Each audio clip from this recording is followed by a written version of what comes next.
ऐसे लोक में और आप रह रहे हो,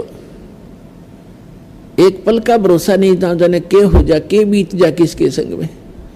बाकी हम शेष अपना अटकलबाजी से जी रहे हैं, हम अभी नहीं मरेंगे। जो मृत्यु को प्राप्त हो गए वो भी ये सोच रहे थे हम नहीं मरेंगे। तो इसका विकल्प क्या है ये भी बताया जाएगा आज के सत्संग में। ये तो बता ही रहे हैं, दास के इस दास से उपदेश लो, दीक्षा प्राप्त करो। जो प्रसंग चल रहा था कि 100 वर्ष सतगुरु की पूजा, एक दिन आन उपासी, और वो अपराधी आत्मा फिर पड़े काल की फांसी। अब क्या होगा, जैसे 100 वर्ष यानी 10-20 वर्ष जैसा भी आपका जीवन है, तो कह परमात्मा एक उदाहरण दे रहे हैं। और एक दिन आन उपासना आपने कर ली तो आपका काम बिगड़ जाएगा। अब फिर परमात्मा ने एक ऑप्शन बताया है कि किसी कारण से कनेक्शन भी कट गया। अब जैसे आपने आन उपासना कर ली यानी आपका नाम खंड हो गया, तो पिछली भक्ति नष्ट नहीं हुई आपकी, ये चिंतित ना होना। पिछली भक्ति उसकी नष्ट होती है जो गुरुद्रोही बन जाता है, यानी गुरु जी की निंदा करना शुरू कर देता है। यहाँ से दीक्षा छोड़ भी दी, नाम छोड़ भी दिया, और फिर वो निंदा करने लग जाता है, किसी भी कारण से यहाँ से विमुख होकर जाता है, तो गलती तो उसकी अपनी होती है। फिर वो कर्महीन इंसान गुरु के अंदर अवश्य सैकड़ों दोष बताता है, सुना लोगों को बताता है झूठे, तो वो गुरुद्रोही कहलाता है। तो उस गुरुद्रोही से तो बात भी करने में आपको हानि होगी। अन्यथा जब तक ये जीव गुरुद्रोही नहीं होता, भले ही नाम छोड़ देता है, तो पिछली जो भक्ति है वो उसकी सुरक्षित रह जाती है। लेकिन वो लाभ, या तो उसका लाभ है दोबारा नाम लेवे और फिर से भक्ति चालू कर ले, तो पिछली तो है ही संग्रहित, आगे चार्जर फिर लग जाएगा। और जो हो गया गुरुद्रोही, उसका सारा वो भक्ति नष्ट हो जाती है, उसकी पिछली भक्ति बिल्कुल नहीं रहेगी इस जन्म की उसमें आग लग जाती है। आदरणीय गरीबदास साहब जी कहते हैं कि गुरुद्रोही की पैड़ पर जय पग आवे वीर, और 84 निश्चय पड़े नो सतगुरु कहें कबीर। आदरणीय गरीबदास साहब जी गांव छुरानी, जिला झज्जर, हरियाणा वाले, अपने परमात्मा कबीर जी से प्राप्त उस ज्ञान को, यथार्थ अध्यात्म ज्ञान को जानकर किस प्रकार बताते हैं। गुरुद्रोही की पैड़ पे जय पग आवे वीर, और 84 निश्चय पड़े नो सतगुरु कहें कबीर। यदि कोई गुरुद्रोही है और गुरु जी की निंदा कर रहा है, और उसके साथ आप हाँ में हाँ मिला रहे हो, आप उसको यस कर रहे हो, तो आपने पैड़ पे पैड़ रख ली, कदम से कदम मिला लिया। पैड़ पे पैर रखना, पग रखना, यानी उसकी यस में यस कर दी, तो आपकी भक्ति, आपकी भक्ति नष्ट हो जाएगी, आपकी भी भक्ति नष्ट हो जाएगी। तो इसलिए कहते हैं गुरुद्रोही की पैड़ पे जय पग आवे वीर, 84 निश्चय पड़े, 84 लाख योनियों में पक्का जागा वो व्यक्ति नो सतगुरु कहें कबीर। इसलिए ये बिजली जैसा करंट समझ लेना, इससे इतना डरना पड़ेगा। ये मर्यादाएं हैं, तो मेन मर्यादाएं। छोटी मोटी गलतियों से, किसी व्यवस्था के कारण, मजबूरी के कारण को खंडित भी हो जाता, तो नाम उसमें पिछली भक्ति नाश नहीं होती, और तुरंत उसको आके अपना सुचारू करवा ले, आगे उन गलतियों से बचे। अब ये दास देख रहा है कि समाज भगत और जगत का सदा से ही बैर रहा है, विरोध रहा है, क्योंकि भगत ने जो क्रियाएं करनी होती हैं वो भक्ति को सुचारू रखने के लिए करनी पड़ती हैं, और समाज की क्रियाओं को करते हुए हम भक्ति पर नहीं चल सकते। इसलिए कुछ दिन समाज में विरोध भी होगा, पर नम्रता से पेश आना, झगड़ा ना करना, भगवान को साक्षी रखना, परमात्मा के सामने प्रार्थना करना कि मालिक इनको सद्बुद्धि दो जो हमारा विरोध कर रहे हैं।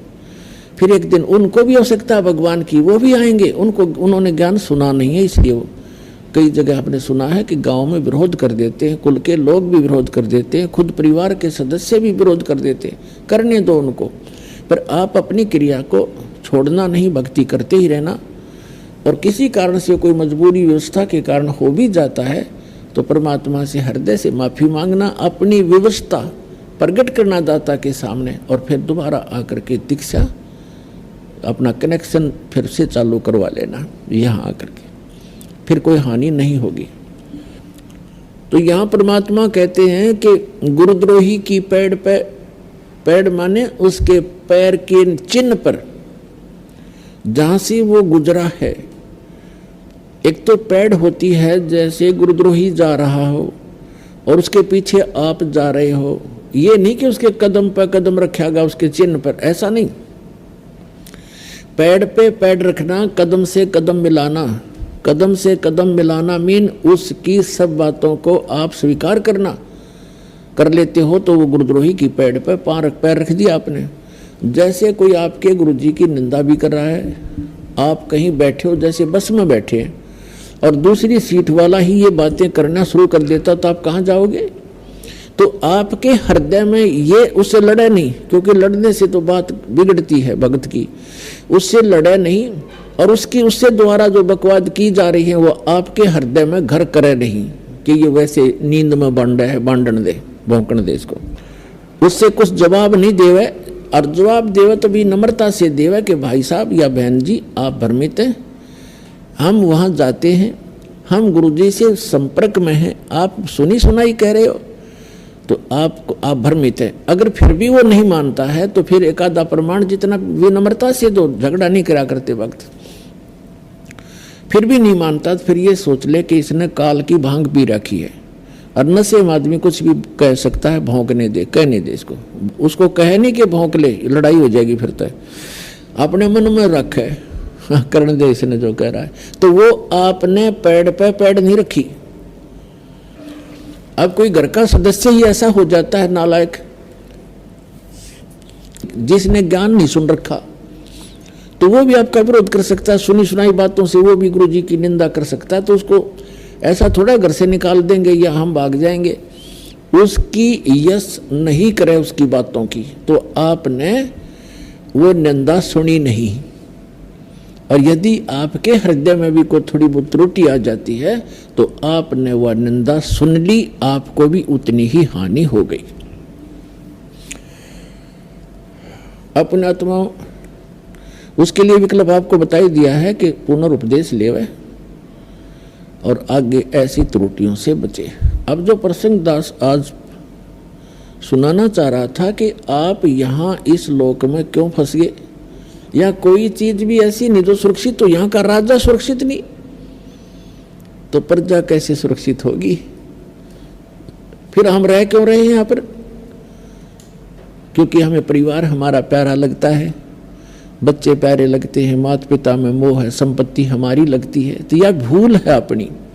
ठीक है, जो प्यारे लगते हैं वो तो अच्छी बात है, लेकिन जो संपत्ति अपनी मानते हो, परिवार अपना मानते हो, यह अपनी भूल है।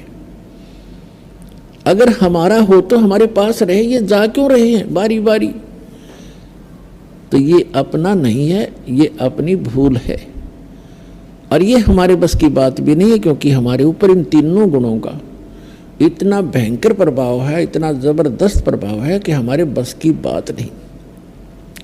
जैसे किसी ने भांग पी रखी है या कोई शराब पी रखी है, तो जितने भी व्यक्तियों ने वो भांग शराब पी रखी है, सबकी गतिविधि, सबकी सोच और सबकी चाल ढाल एक ही जैसी होती है। कबीर साहब कहते हैं, कबीर ये माया अटपटी सब गट आन अड़ी, और किस किस को समझाऊं या कुएं भांग पड़ी। अब जैसे किसी कुएं में कोई 1 क्विंटल भांग डाल दे, अब जितने भी उस कुएं के जल को पिएंगे तो सभी को वो नशा होगा। 1000 पिएंगे ना, 1000 भी एक जैसी गतिविधि करेंगे, एक जैसी भाषा बोलेंगे, और ऐसे चलने का उनका अंदाज होगा। तो परमात्मा कहते हैं, इस काल ने 21 ब्रह्मांड वाले अपने कुएं में या त्रिगुणमयी माया की भांग डाल रखी है। कबीर ये माया अटपटी सब गट आन अड़ी, और किस किस ने समझाऊं या कुएं भांग पड़ी। अब इस भांग को उतारने के लिए एंटीबायोटिक ये ज्ञान है और ये मंत्र है, इससे ये आपकी भांग उतर जाएगी। और ये भांग उतरने के बाद फिर आपको पता चलेगा कि मैं कहाँ रह रहा हूं। जैसे एक शराबी शराब पी के, जैसे हरियाणा जैसे क्षेत्र में, राजस्थान जैसे क्षेत्र में, राज्य में शराब पी करके बाहर पड़ा गर्मी में दिन के 12 बजे, और बुरा हाल, पसीना पसीना हुआ है, रेत में लिपटा पड़ा है। उसको कोई कहे कि उठ भाई, आप तो बहुत गलत स्थान पर पड़े हो, चलो आपको छाया में बैठाता हूँ, आपको प्यास भी लगी होगी, तो वो पड़ा पड़ा गदा जोड़ दे मौज हो रही है। अब उसको पता है नहीं तो पड़ा कहाँ है, क्योंकि वो होश में नहीं है, उस नशे से बोल रहा है। और जब वो होश में आएगा, सचेत होगा, वह शराब उतर जाएगी, उसकी नशा उतरेगा, तब वो देखेगा और उसको कोई बताएगा कि तू यहाँ पड़ा था कल, तो उसको स्वयं महसूस होगा कि मैं गलत जगह पड़ा था, अरे यह शराब पीनी नहीं चाहिए। उस समय तो मन में आओगी, पर सामने फिर घूटी ला बैठेगा। तो कहने का भाव ये है कि हम सत्संग सुनते हैं, सत्संग सुनने के बाद हमें पता चलेगा या भांग उतरेगी, शराब उतरेगी, नशा इस काल का, इस झूठे सुख को सुख कहे, ये मान रहा मनमोद, ये सकल चबीना काल का, कुछ मुख में कुछ गोद। फिर आपको जब यह नशा उतर जाएगा, इस सत्संग रूपी एंटीबायोटिक ये टेबलेट खाते हैं, फिर आपको महसूस होगा कि हम कहाँ रह रहे हैं, ये कोई लोक है, ये कोई स्थान है जिसमें हम रह रहे हैं। तो ये एंटीबायोटिक सत्संग आपको इसलिए सुनाया जा रहा है कि ताकि आपका ये नशा उतरे जहाँ आप रह रहे हो और जिसको आप अपना मान रहे हो। फिर परमात्मा कहते हैं कि यदि आपने ये ज्ञान समझ में आ गया और आपके बच्चे हैं, आपका परिवार है, बहुत अच्छी बात है, क्योंकि ये भी भगवान के बच्चे हैं, इनमें प्यार, इनमें मोह, इनके प्रति अच्छा स्वभाव बरतना, अच्छा व्यवहार करना, तो ये हमारा नैतिक फर्ज बने है। लेकिन इनको भी अगर सुरक्षित रखना चाहते हो, जब तक आपका जीवन है, ये बेमतलब की जो दुर्घटनाएं होंगी, अकाल मृत्युएं होती हैं, तो इनसे दुख होता है हमारे को, बच्चा मर गया, कोई पत्नी मर गई, कोई पति मर गया, किसी को कैंसर होगी, तो उनसे बचने के लिए परमात्मा कहते हैं आप मेरी द्वारा दी गई ये साधना करो, ये मंत्र जाप करो, मैं तुम्हारी फिर रक्षा करूँगा, अकाल मृत्यु नहीं होने दूंगा। तुम्हारे बच्चे तुम्हें प्यारे लगते हैं, 5 पिता प्यारे लगते हैं, तो ये तभी ये प्यार बना रहेगा जब सत भक्ति करोगे, ये भी सुरक्षित रहेंगे।